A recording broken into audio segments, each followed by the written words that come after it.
বাংলাদেশ বনাম পাকিস্তান টেস্ট সিরিজের প্রথম ম্যাচ আগামীকাল মিরপুরে শুরু হতে যাচ্ছে। পাকিস্তানের বিপক্ষে টেস্ট ক্রিকেট সব সময় কঠিন।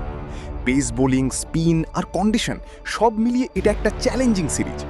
কিন্তু বাংলাদেশ এখন আগের চেয়ে অনেক বেশি অভিজ্ঞ, অনেক বেশি ব্যালেন্সড। আর তাই প্রশ্ন একটাই, বাংলাদেশের সেরা 11 কেমন হওয়া উচিত? একাদশে 6 থেকে 8টি পজিশন মোটামুটি ফিক্সড বলা যায়, তবে কিছু জায়গায় পরিবর্তন দেখা যেতে পারে। সেই ক্ষেত্রে টেস্টে অভিষেক হয়ে যেতে পারে তানজিদ হাসান। ওপেনিংয়ে মাহমুদুল হাসান জয়ের সঙ্গে তানজিদ হাসানকে দেখা যেতে পারে।